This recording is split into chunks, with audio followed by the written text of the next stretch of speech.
If we can't accommodate storage of it, we will pass it on to Catholic Charities. Now, at New Horizons, does New Horizons have assistance with employment for? Well, yes. We do have some counselors that will just help the general public, people with disabilities who want to find a job. But we also have a specific program. It's actually a federal program called the Work Incentives Planning and Assistance Program. Whereas if you have a disability and you're thinking, I'm really tired of living on $649 a month, and I have skills and I'm bored sitting at home and I want to work.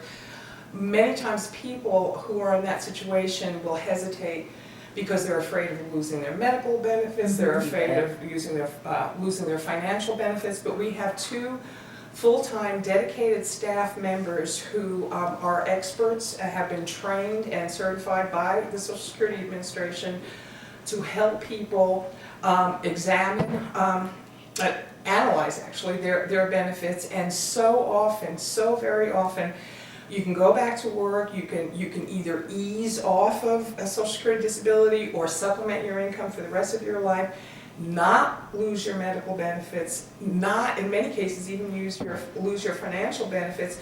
You can make a considerable amount of money. They're very, very generous and still maintain the benefits you have. And we have these 2 girls on staff, women, Melissa and Gail, and they do magic. They absolutely do magic. And I would imagine there's a lot of fear of having to jump through all those hoops again, and to have those resources available is invaluable. Oh, exactly, but they don't push off the program. If you want to return to work on a full-time basis, they have what they call trial work periods, where you can see if you can adjust to your new work schedule, if you can work 30 hours a week or 40 hours a week. So they're not cutting you off. It's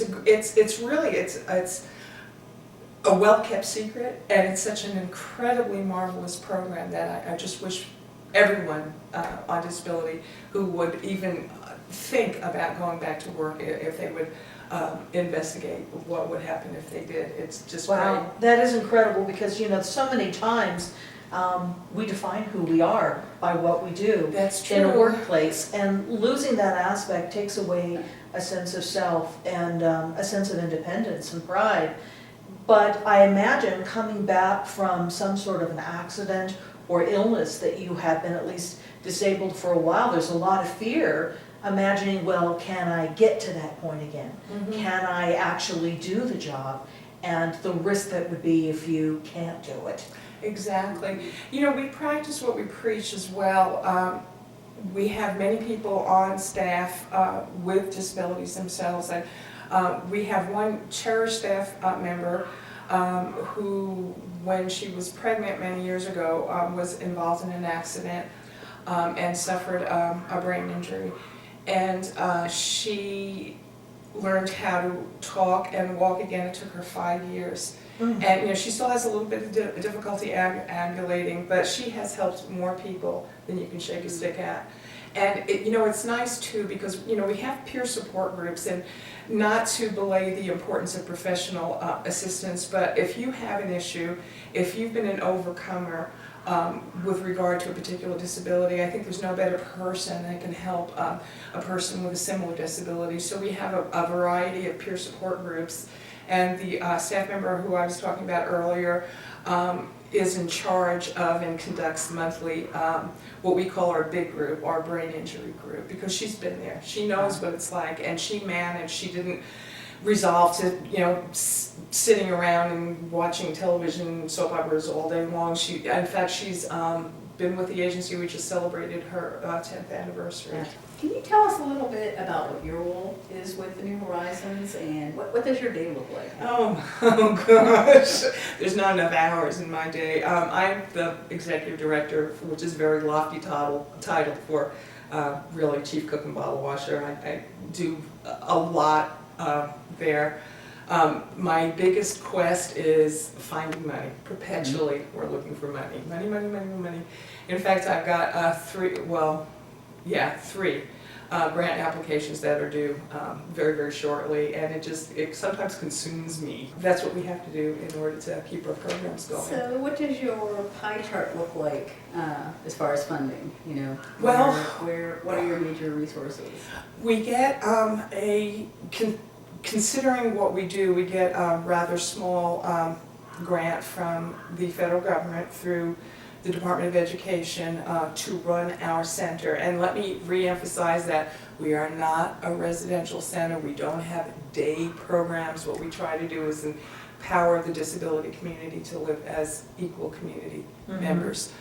So we do that. Then we have, like I mentioned earlier, we have several contracts, most notably Yavapai County Long-Term Care and the Division of Developmental Disabilities to provide transportation for people involved in their programs. And, you know, I write grant applications all the time, and sometimes I'm lucky enough to get them. You know, one of the things that I'm interested too is we've talked about aspects of transportation, of finding jobs. What about aspects just to have with social interaction? Oh, definitely, definitely. We have several yearly events. We have our ADA celebration. We always have a St. Patty's Day celebration at the office. We have our annual Christmas party. There's a monthly event called Dave's Out to Lunch Bunch, where a bunch of our consumers will be picked up by our vans for donation, and they'll choose one different restaurant a month, and it's a marvelous, marvelous thing to see, because you'll have people getting out of the vans, and some are in wheelchairs, and some are using canes, and some are blind, and some are just people.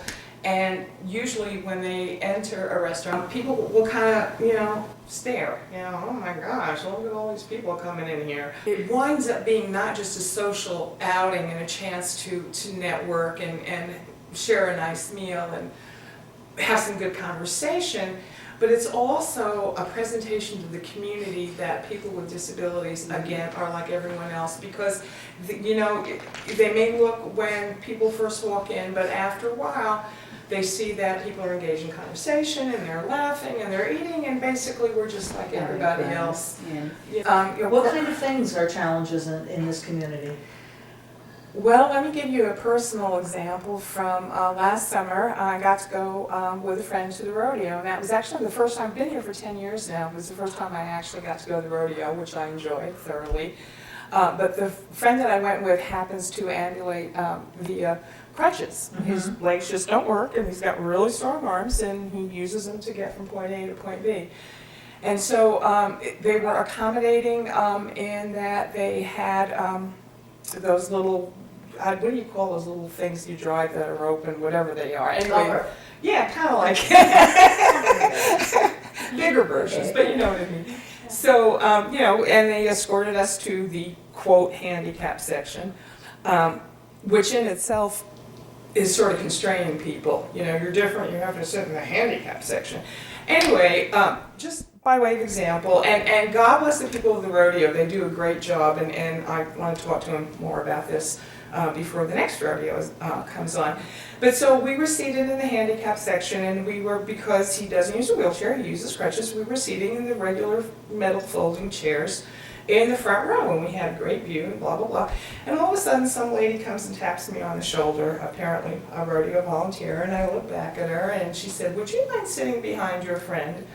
And I looked at her, and I said, yes, I wouldn't mind sitting behind my friend. And in all fairness to the lady, she was trying to accommodate more space in the front row. But my issue was that we were full paying customers. If we'd have been seated anywhere else in that stadium, she would have never asked me to move. And so the thing about embracing people with disabilities as anyone else incorporates where they're seated. There was a sign posted that said, wheelchair users may have one attendant with them.